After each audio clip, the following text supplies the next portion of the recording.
Welcome to Flat Earth Debate and live. I'm your host Nathan Oakley, and if you are new to this channel or you've not done so already, then be sure to subscribe, hit the bell notification icon and join button if you'd like to become a Nathan Oakley 1980 channel member and keep up to date with the Flat Earth Debate. If you would like to support the channel, there is a super chat that runs alongside each of these shows while they are live, and there's also a PayPal, Patreon and crypto link in the info box below the video. Most importantly, if you'd like to join the discussion, simply mute the page you are currently watching, then click the link in the info box below this video to join the panel and express your views on the nature of Earth. If you do join, please don't swear. If you do, you'll be ejected, and if you are, please don't try to rejoin the stream using sock accounts. You'll be warmly welcome back on the next stream. Please also share the show on social media.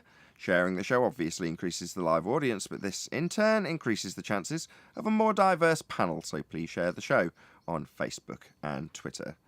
Now we are joined by 10th Man, Arwin, Eli, Neil, and a whole bunch of people in Discord, so welcome one and all. Hello, good afternoon. Good morning. Hey, good morning.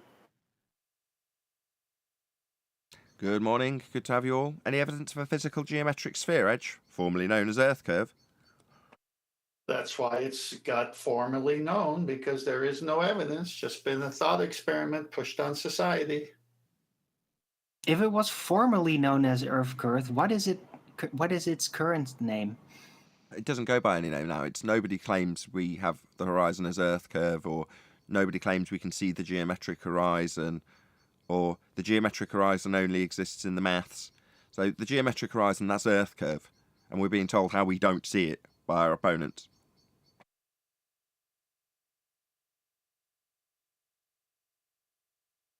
Fair enough.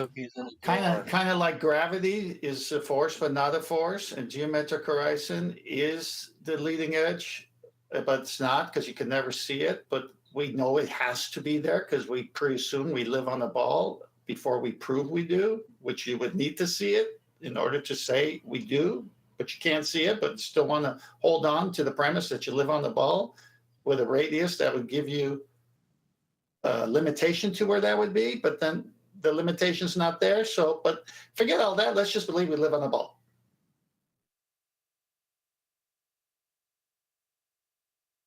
Oh, and by the way, any problems, throw your problems to the mathematicians. They'll figure out some kind of calculation equation to explain it. But we've never seen it to explain it. Well, speaking of which, is there any scientific evidence of gravity?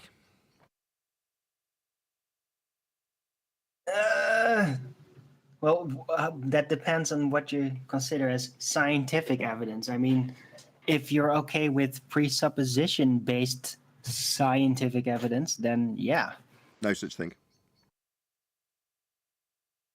Then no. So, any scientific evidence of gravity? Well, it only exists within the model because it has to, otherwise the model wouldn't work. And then even with it, it doesn't really work, and that's why they came up with dark matter and dark energy. Because they had to, because otherwise it didn't work.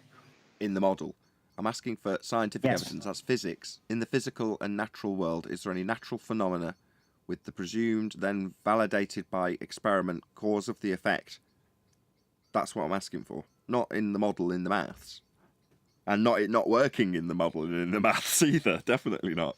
Do we have any physical evidence that can be demonstrated by way of a cause and effect relationship validated with experiment? That's science for gravity. Well, the problem is there isn't any claimed effect, really. Yeah, they claim that the uneven distribution of mass, that's their claimed cause, affects, warps, bends the fourth dimensional space-time in Einstein's maths. That's a cause and effect relationship in mathematics. I'm asking if there's any physical reality to it by showing a cause and effect relationship that's validated by somebody actually physically manipulating a presumed cause. The uneven distribution of mass, is that something that somebody's varied to cause the bending of space-time? Of course not. It's a conceptual medium that's being bent in that description. So you're not going to bend it. You can't see it bend. It doesn't bend. It doesn't exist. So how are you going to vary something to cause it bending when it doesn't bend, it doesn't exist? It's a conceptual medium. The answer is you don't. Right, so there isn't actually an effect.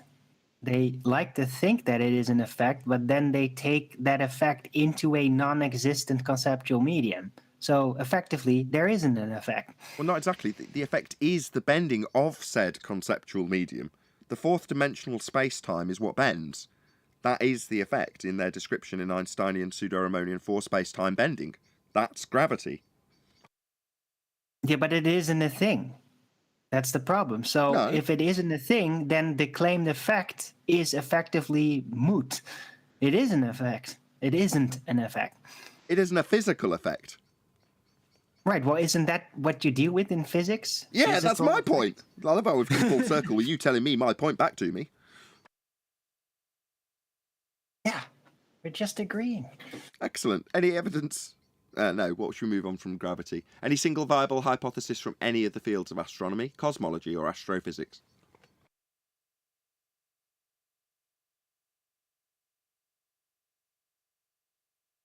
Not within their field.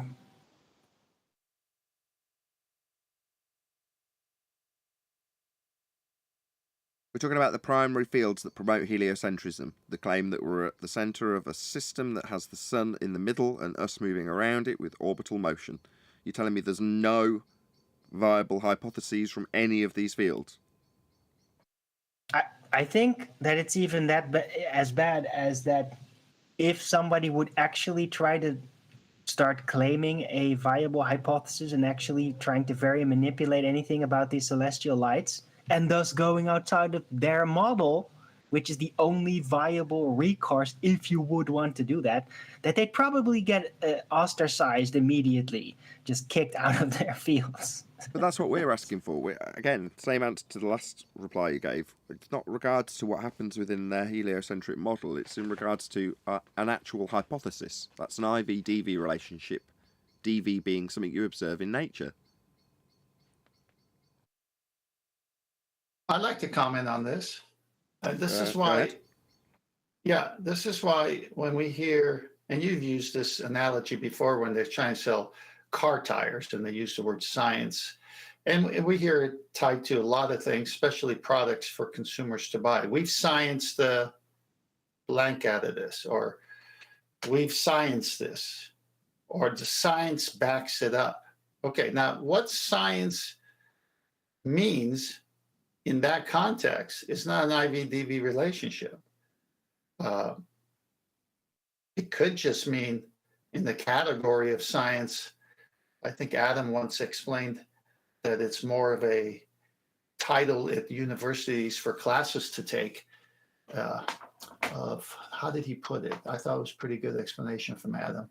Was orderly relationships to things of a certain subject matter you're studying in university. Like you put it in an order and then you talk about it. So you give it some kind of backing. Oh, in in an etymological context, you're saying that the science of tapestry can be given a context that is correct if your journal is the very specific and detailed description of what is tapestry, then that journal would be called the science of tapestry if it was all encompassing, as far as it can be. Yes. Yeah, I know what you're talking about now. Yeah, in that context, you can describe that journal as the science of something that isn't necessarily a cause and effect relationship. But we're talking about flat Earth debate, i.e. the nature of our physical reality as it presents itself to us. So that is most definitely automatically pigeonholing what type of science we are detailing. That's physics, the study of the physical and natural world. So natural science is what we're dealing with when we talk about science. And natural science is the science with the scientific method, the empirical method of establishing cause and effect. That's what science is. Now, if you want to recontextualize it to a journal describing tapestry, then fair enough. If you want to describe it colloquially, well, what do you mean? There is no colloquial science. If you look up the definition of pseudoscience, it's a claim of science where there's been no application of the scientific method. Therefore, unless you're working within that journal, then your claim of science would be deemed pseudoscience unless it's been gone through the method, been put through the method. Well, that's when it becomes egregious, offensive, and wrong to use that word in the cause and effect situation on all other situations, because that's what we're in the debate about. Well, show us the science behind it. Well, now they're showing us a journal of tapestry. No. I want cause and effect. Where's your hypothesis? Where's the manipulation of the IV? What was the phenomenon? What did you see to even, what was the DV? And then tell me about the control variables that you used so that each time you did it was the same for each test, rigorous testing. And how many times did you do it? And did you bring others to do it? Or is it just you using the word like we just described for tapestry? And you're trying to say the earth is a ball.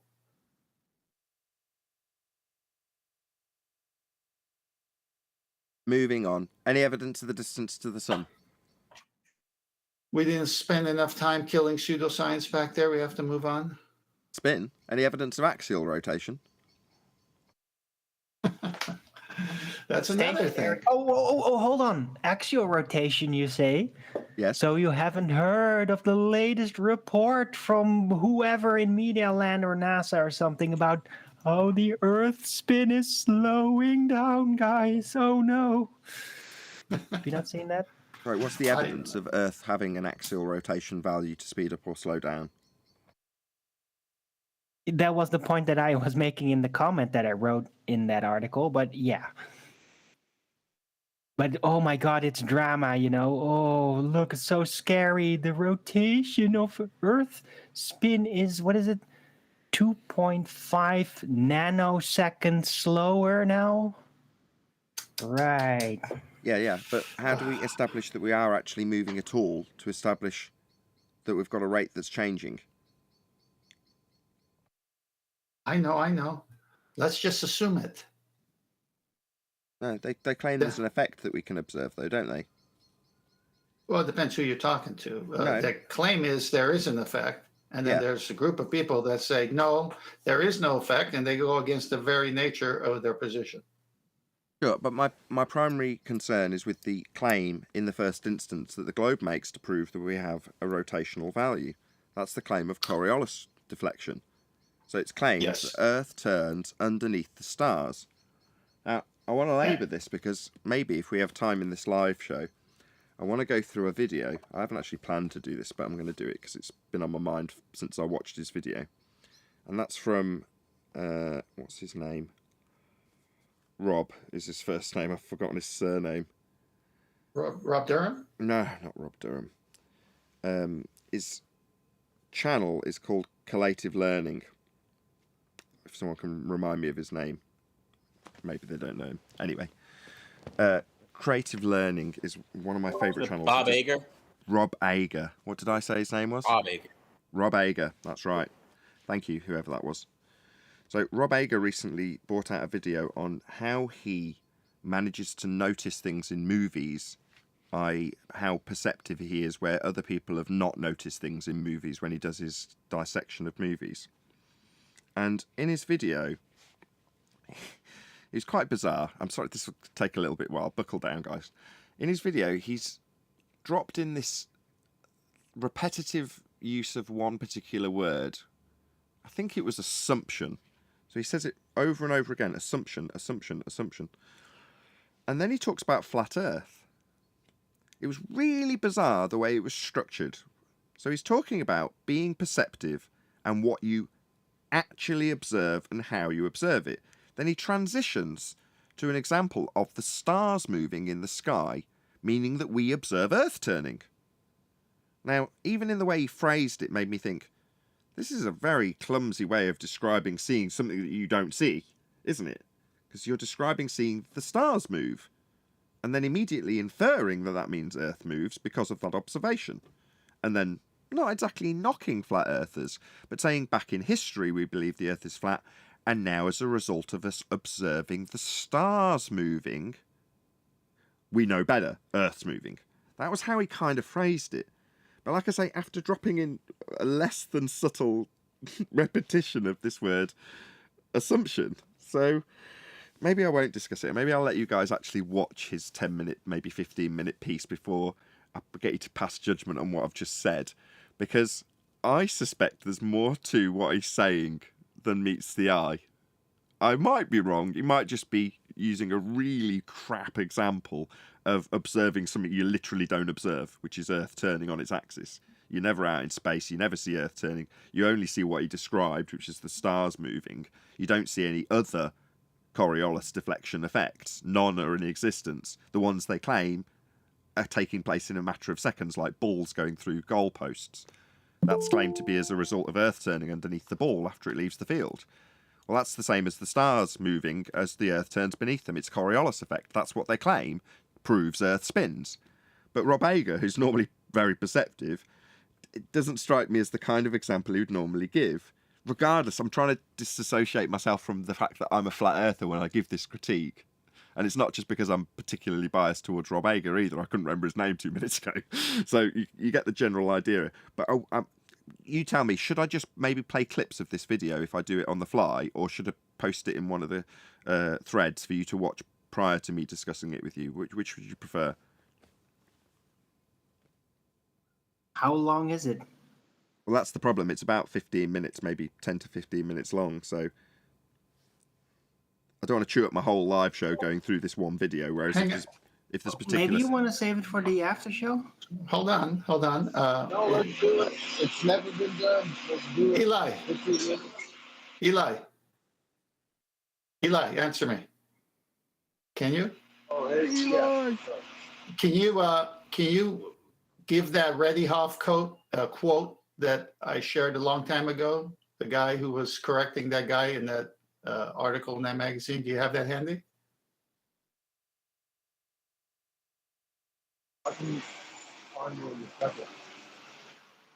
We can't hear you, Eli. Your line's absolutely atrocious. Okay, when he I can gets... find it in a second. Okay, great. Okay, Yeah, great. just share that. It's so pertinent to the situation.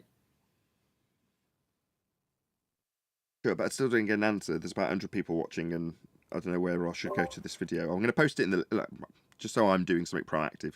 In the live stream, as we speak, is a link to collative learning and Rob Ager's opinions on... And I'm going to give you the title of his video. So at least plug him before I slag him off, potentially. Because you might read this a different way to the way I've read it. 8 principles to improve your observation skills. Part 1. - collative learning.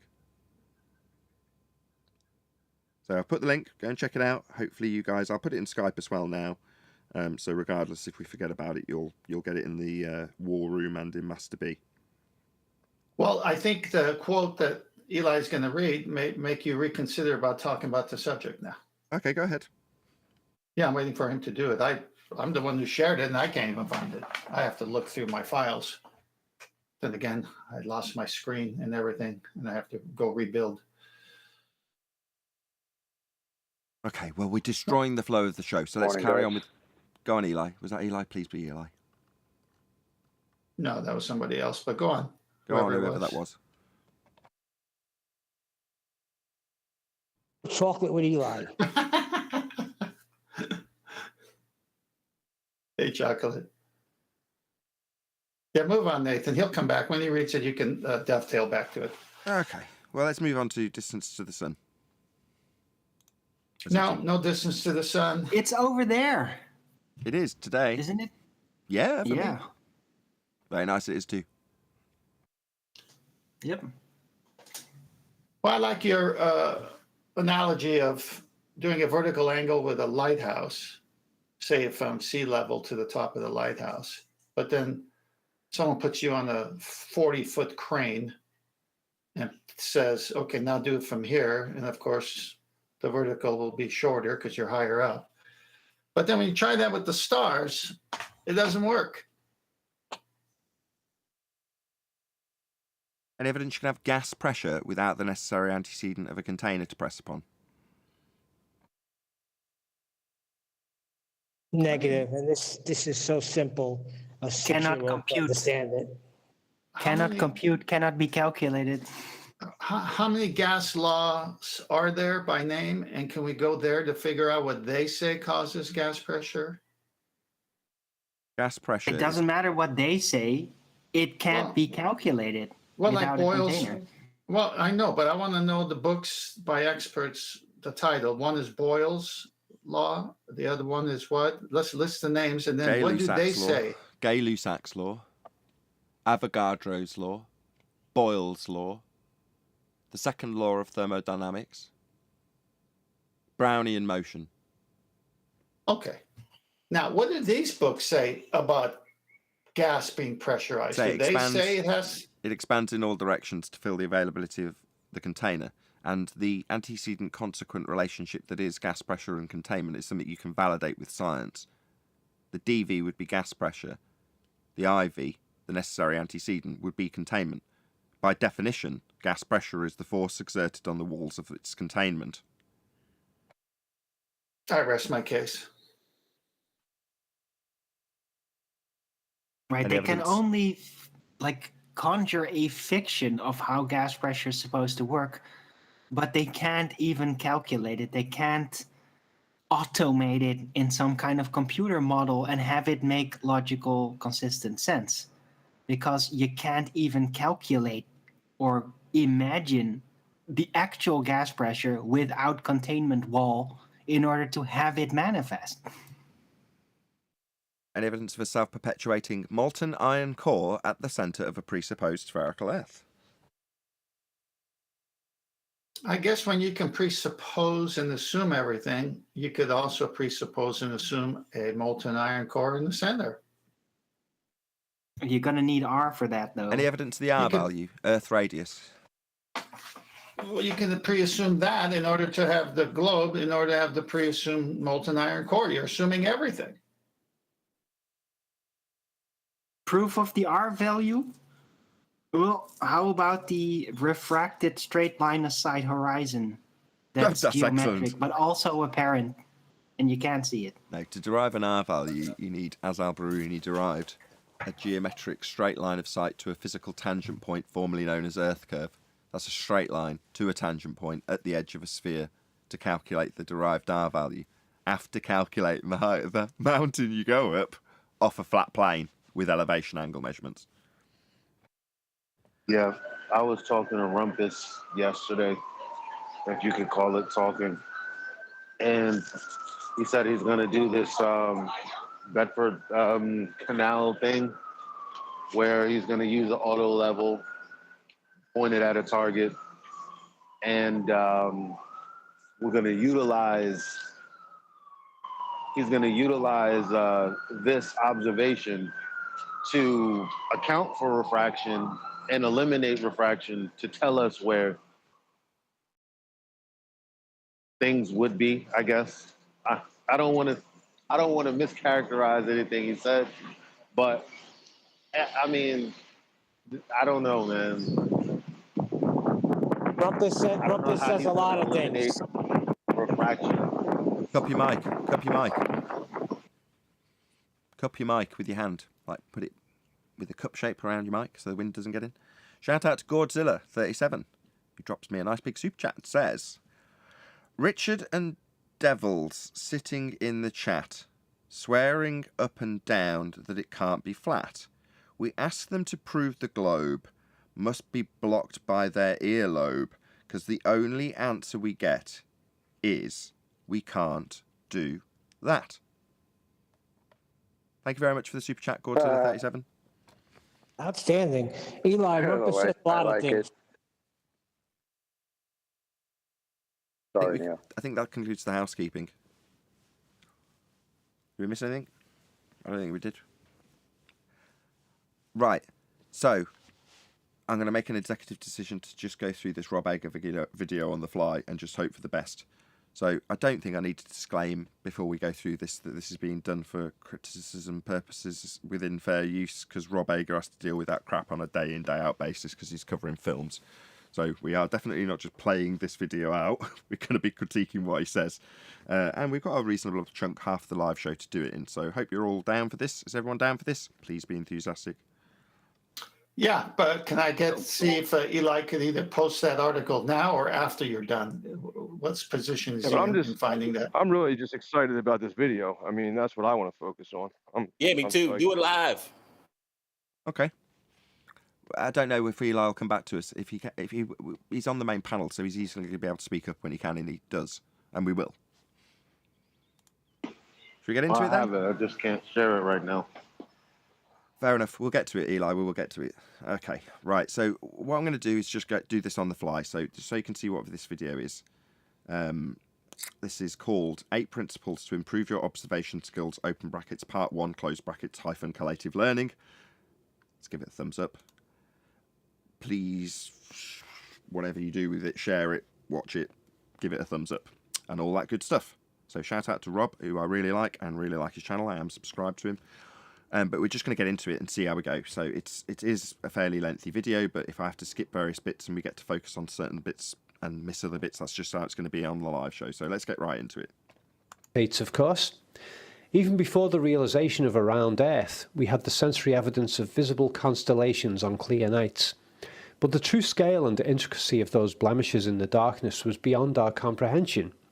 Today, with super powerful telescopes and satellites taking clearer pictures of the cosmos from outside the Earth's atmosphere, new discoveries are being found regularly.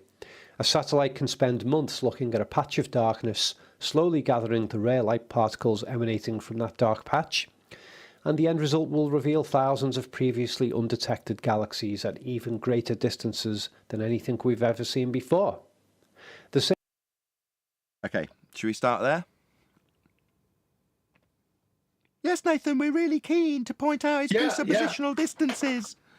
Oh, yeah, great. I was on mute. Yeah, let's start there. Okay, so he's talking about presuppositional satellites in space. So who, if any of you, would like to address that? If not, I'm going to. Well, space is a problem because in the context of what they're saying. He's begging a question.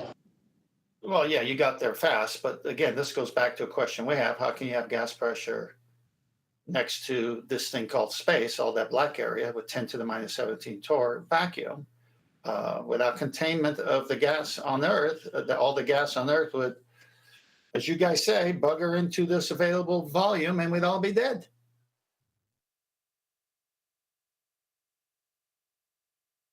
So the presuppositional region that the satellites are claimed to be in is fake. If you assume that the sky is a vacuum with orbital motion also assumed, then you've got photos coming from a fake region. Further to that, the distances that are claimed when they say that they've focused their satellites on a particular area of the black sky at night and seen vastly further distances, that's an assumption based on an R value. And that R value has been derived by the elevation angle measurements to Polaris to require an exponential increase in the distances to the lights. Now, as we asked in the housekeeping question for the distance to the sun, the only presumed distances ascribed to these lights in the sky is done by way of a Christian Huygens assumption that Venus has the same value with an assumed R, that would be a spherical value, as Earth when assumed to be a sphere. Venus being commonly known as Earth's twin, specifically because it was assumed to be so by Christian Huygens to give him scaling values by way of Kepler's third law of interplanetary motion, which doesn't give you any distances, only scales, until you insert a value, which we don't have until we make an assumption. In this case, two assumptions, one being that Earth is a sphere with a radius of 3959, and Venus is a sphere in orbital motion, along with Earth, with a radius also of 3959. Then you can scale it to give you distances to these presumed to be far away lights in the sky. Now, we make no such assumptions, so therefore James Webb or whoever it is that's pointing lights into the sky are just taking pictures of lights in the sky. There is no orbital motion, there is no satellites taking the pictures from sky vacuums, and the distances are based on assumptions and mathematics that we can show to be derived from elevation angle measurements taken from a flat plane and then put into a flat Earth model known as the celestial sphere model. and then transposed, as was the case and detailed extensively on yesterday's live show, projected onto a sphere, to then be projected onto a cylinder to be rolled out on a flat map. So that's what we've got to so far. Any other comment before I play a little bit more? Hopefully I'll just hit the mark. I'm just guessing where to play next, to be honest. I've moved on a couple of minutes. We'll see how we get on. Reality, some of those may continue to be unobservable for centuries to come, and others may be too far out of our perceptual reach and never be discovered. However, this infinite complexity isn't just a matter of scale. Even within the reality that our biological senses are equipped to perceive, layers upon layers of complexity can be found. Those of you who've watched my video studying the intricacy of non-verbal communication expressed by human subjects take the generalized attitude that reality is always more complex and detailed than we perceive it to be. Our physical senses and our most sophisticated technological senses are only able to capture a tiny fraction of reality at any given time. There's essentially basing this point on the idea that you can't comprehend how complex the world that you are presented with is.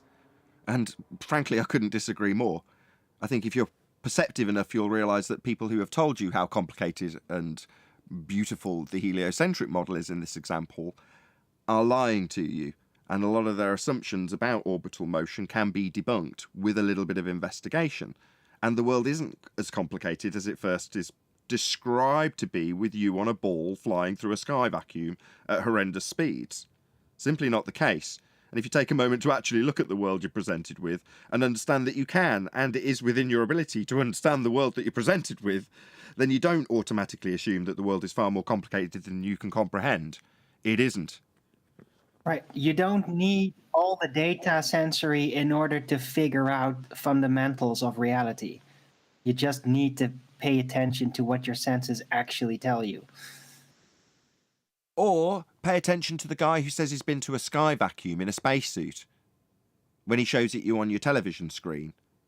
Because obviously it's far too difficult for you to go and visit the region he's claiming your entire world is based on, and the images, when they turn the camera around and point them back at the Earth as a sphere in their sky vacuum, doesn't take much to figure out that they're not in a sky vacuum to be taking pictures of Earth as a sphere.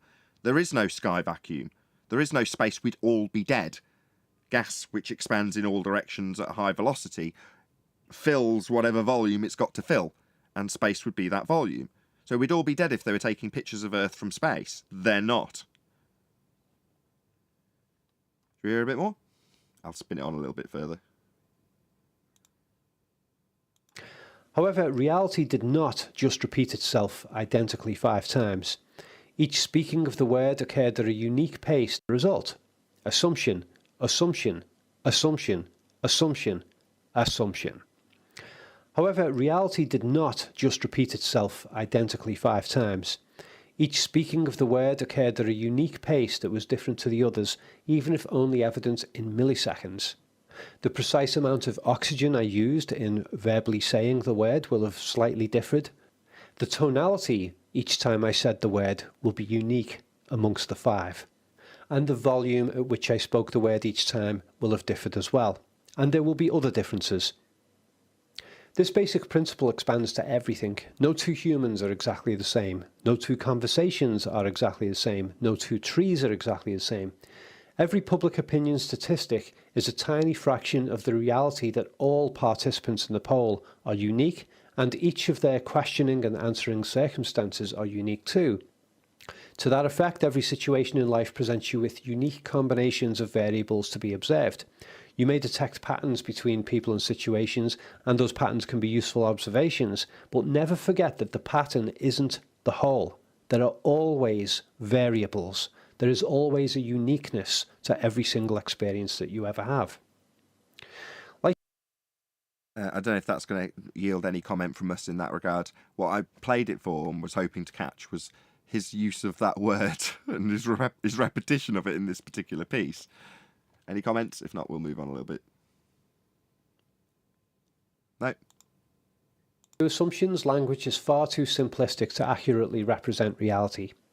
This is not to say that all descriptions of reality are useless. Sometimes they're incredibly useful, but useful is different to real. History is full of situations in which people held verbal descriptions of reality which have now been proven wrong, but which still allowed those people to carry out important tasks. The four elements assumption of nature, earth, fire, air and water, was widely held, and methods of material production and manipulation were built upon that perceived reality. Today, however, we know, or do we simply believe, that all four of those supposed elements are simply variations of atomic and chemical structure. Herbalists for millennia have assumed magical properties as forces behind certain types of plants. They may have also been wrong, but they were still able to produce health benefit results by using those plants in accordance with their mistaken beliefs, and they still got results. Language is our psychological attempt to perceive repeating patterns in our experience on the physical world, but even at the basic level of a single word, it doesn't strictly represent reality. We apply the word mountain to many different geographical contexts, even though two mountains are never identical, and one man's mountain may be another man's hill. We use the word person to describe anyone we meet, even though those people are never exactly the same. But the definition of the word person loses its reality grip in reference to unborn humans. At what stage in pregnancy does a fetus become a person? If a person is kept alive on a life support machine with no chance of awakening, are they still a person? Okay, again, I'm not prepared enough to know which sections he's specifically referencing Flat Earth, but if there is any comment in this regard, please give it now. If not, we'll just move on. When language is used in sentence form, it clashes even more with complex reality. We say the Earth is round, but mountains and seabeds show that it isn't if you look close.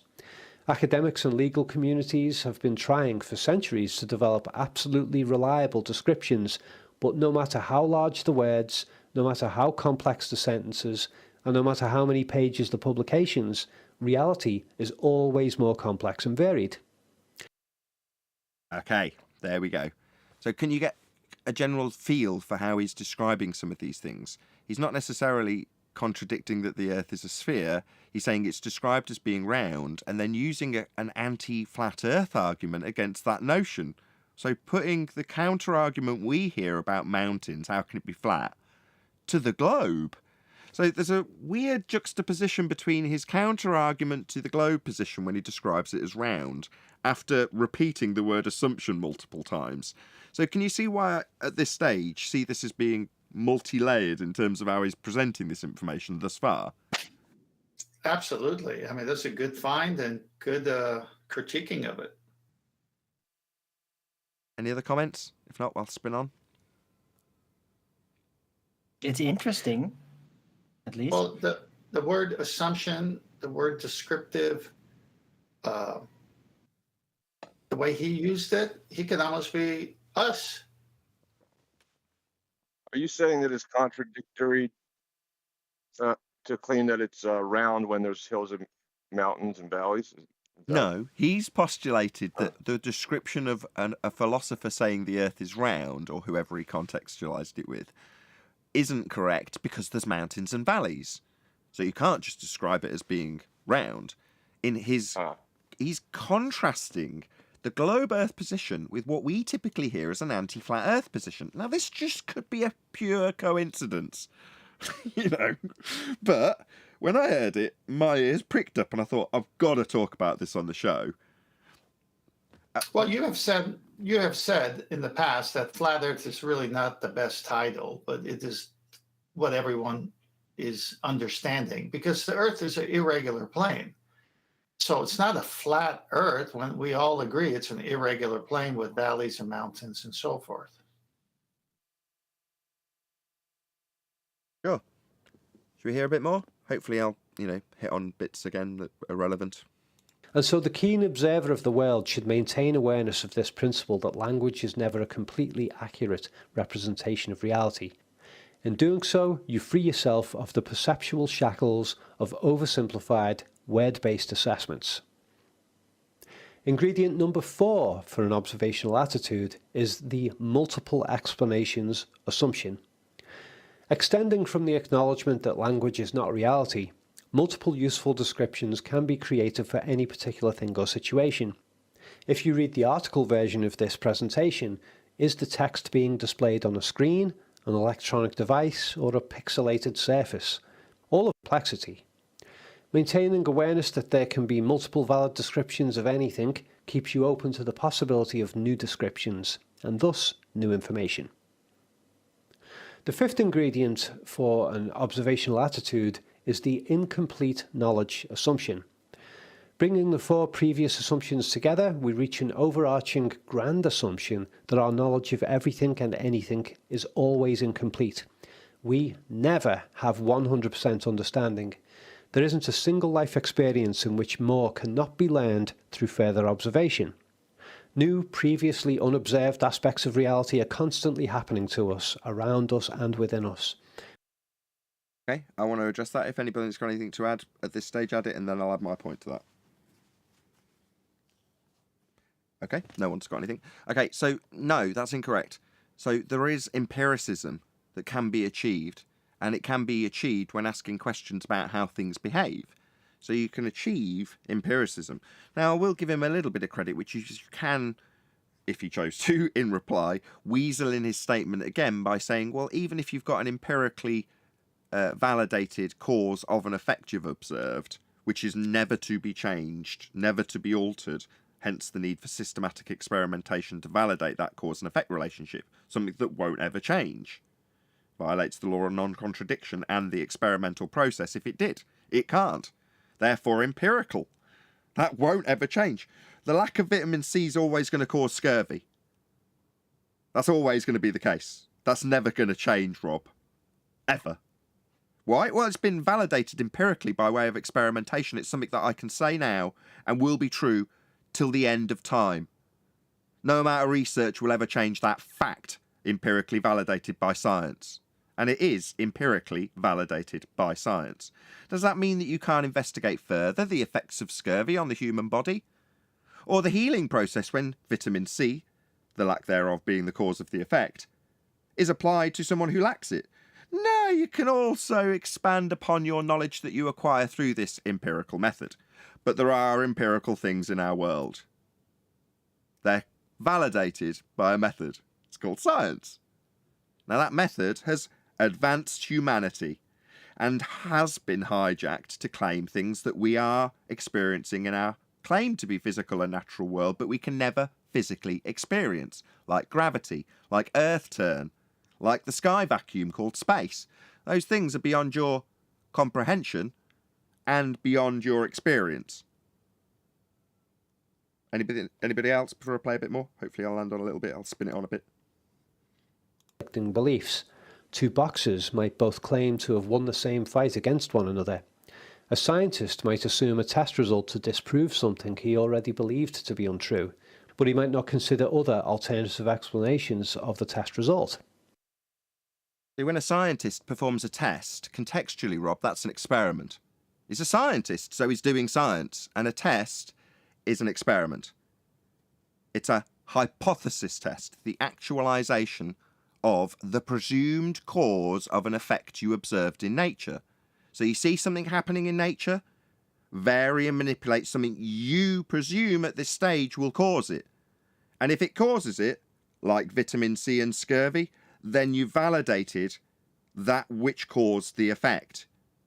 That's science. In the method, you have a null. And that null offers the antithesis of your prediction. If vitamin C, then no scurvy. If no vitamin C, then scurvy. You've got the antithesis in the null.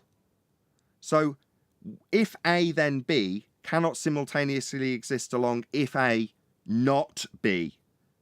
You can't have A cause B and not cause B at the same time. Once you establish that A causes B, it doesn't not cause B. And that's your null. If A, not B. And you never test for the null. That's a failed experiment if you want to look at it in the regards that you haven't presumed the correct cause of the effect.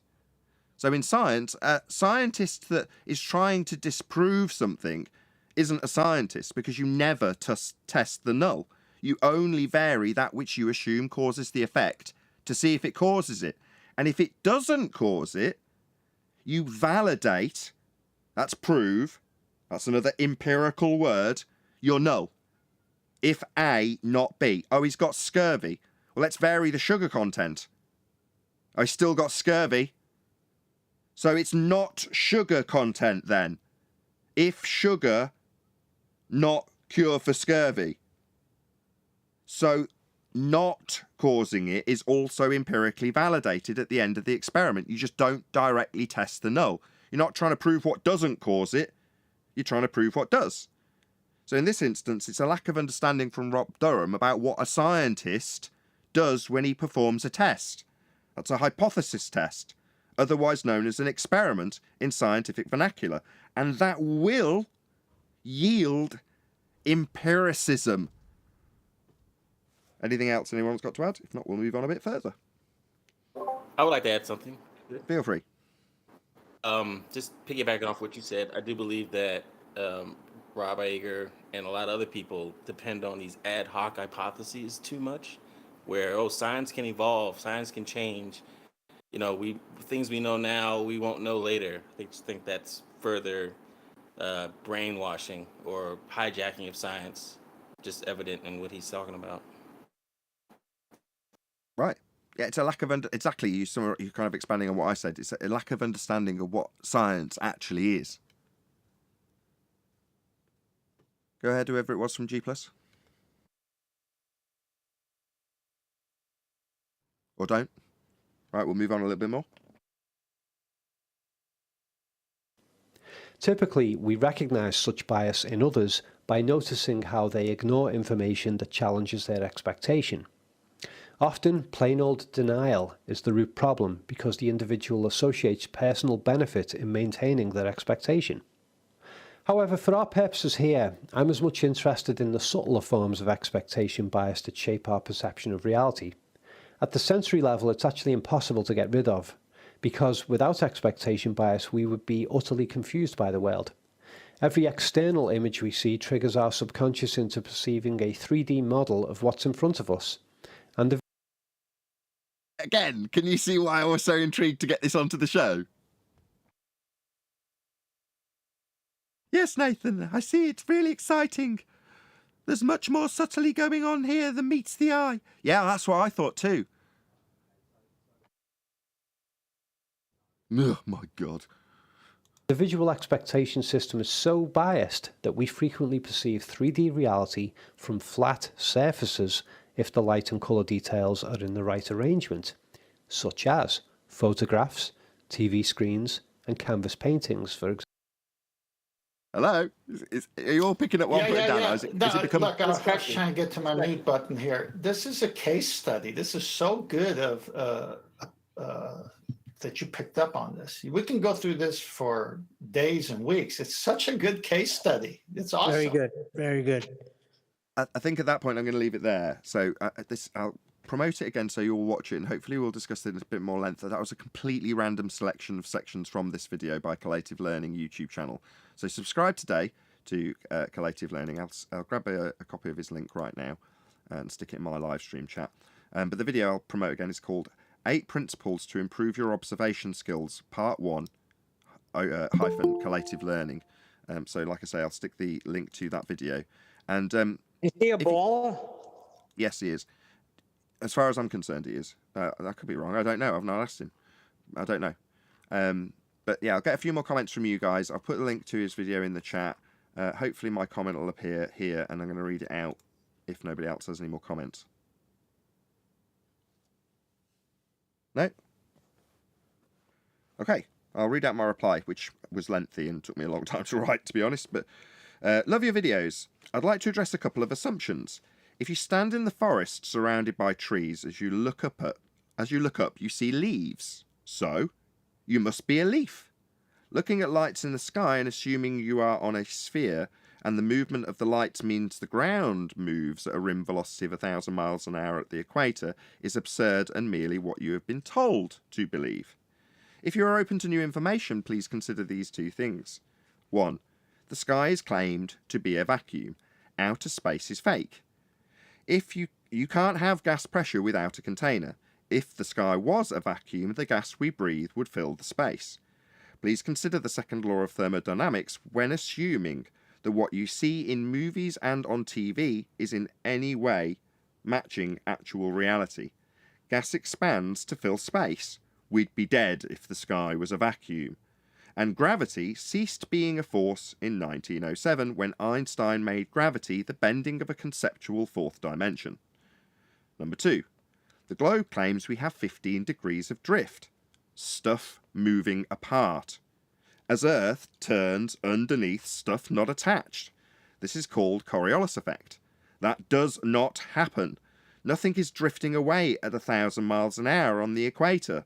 Earth isn't spinning underneath to cause Coriolis effect. If it was, flights travelling west would have their flight times reduced as Earth turned underneath them. As you claimed, it turned underneath the stars. Same effect, Coriolis. Neil deGrasse Tyson claims Earth turns under footballs to clinch a game. Again, that would mean Earth turned under hot air balloons, and the next country along would come to the balloon as we are claimed to turn beneath. The only way to observe Coriolis drift. Reality is measured using angles, elevation angles to be specific. Earth is flat. You can only get an elevation angle from a flat plane. You cannot get an elevation angle measurement from a sphere Earth.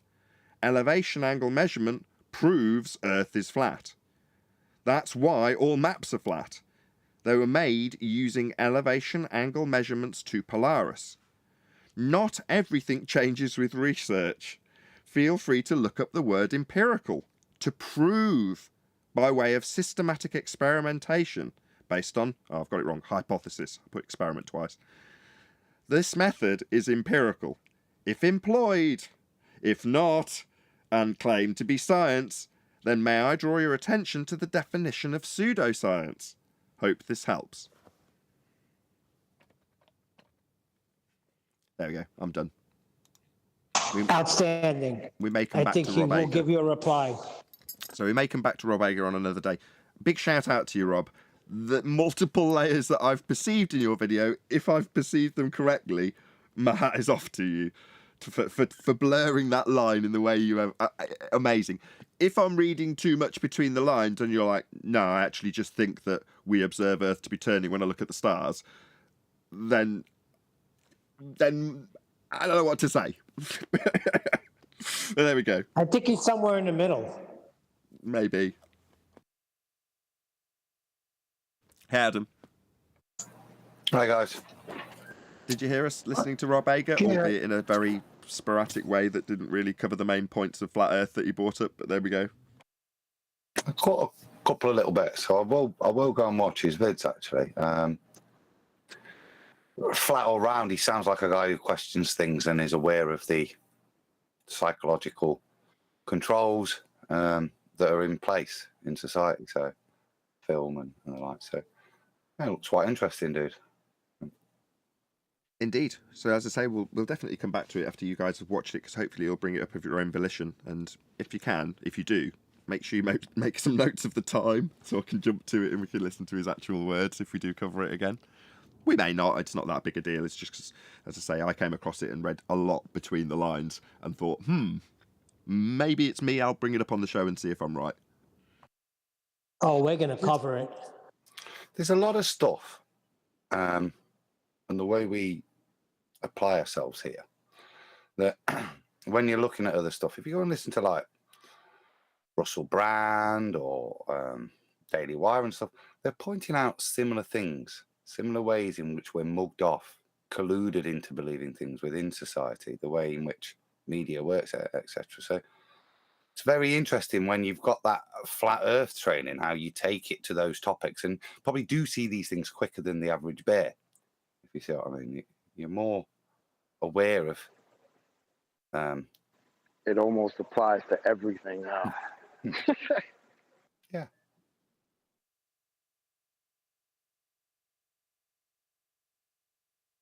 Well, I might even title this video if I title this video "Response to Rob Ager," it may yield a response. So, not that I'm particularly seeking one out from him. That's not really the point. I don't want to go, is that what you meant? It's like, no, it almost doesn't matter what he meant. It's what I read or what I interpret into it to discuss it that really matters. Because he might come back and say, yeah, that's exactly what I meant. I'm actually a secret flat earther and I was subliminally communicating it to my audience without letting them know. Ha ha ha. I doubt it. But, you know, if he did say that, well, that'd be wonderful. But if he was just like, no, you're just reading way too much into what I've said. I've just used that as my example of how observant I am that Earth's moving. You're like, oh, okay, well, that's a bit of a disappointment, but it doesn't change the conversation we've had and how I read it or interpreted it as a flat earther. The bit I heard in the Cox, I've been dibbly-dabbling, was the number of times assumptions. He's pointing out things that we assume to be true. That's what I took from the bit. Irrespective of what he's talking about, like I say, it's kind of irrelevant when you apply it to the world we live in. All of the things are assumptions, yet we think they're true, definitely. You know, politicians are there for us and all these things. But when you start to apply them, like I said, I don't know what he was specifically talking about, but you can take the words and know that that's how you view things now with that, not cynicism, but level of inquiry as to their validation. My comment is to add to what Adam said and the layers. What Adam said is that, and also chocolate, because once you have the cipher, then you can look at the same book and see it differently. He doesn't have the cipher if he doesn't know what we know. So what he did there was he took his skills of, why am I echoing here? He took his skills and how he does with movies and looks for things that the average Joe doesn't see. Those skills now are showing up in the way he was descriptive of the way he explained what he said on that video.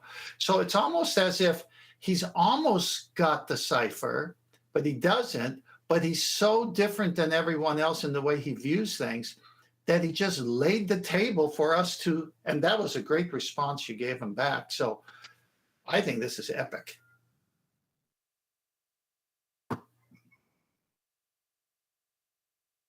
Any more for any more? I agree with Tent.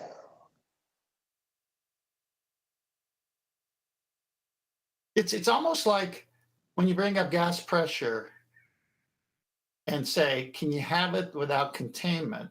And we've used in the past, say, if you go buy some propane with a small tank, can you go buy propane without the tank and bring it home? It's almost that epiphany that whoever you're talking to will say, what kind of question is that? Of course you need a container for propane to be pressurized. What's going on? And all of a sudden, oh my gosh, Earth, clouds, air next to a vacuum. Oh, I get it. See, this is where it's going to go. With that, I'm going to say, if you are watching this on either Nathan Oakley 1980 or Nathan Oakley Premiering streams, then stay tuned as there will be an after show to follow. Unfortunately, if you are watching this live, this is where we bid you farewell. A huge, massive, enormous thank you to all of you who smashed the super chat, liked, commented, shared, subscribed, joined as a member, and all that good stuff. I've been Nathan Oakley, and I will see you all in the next video.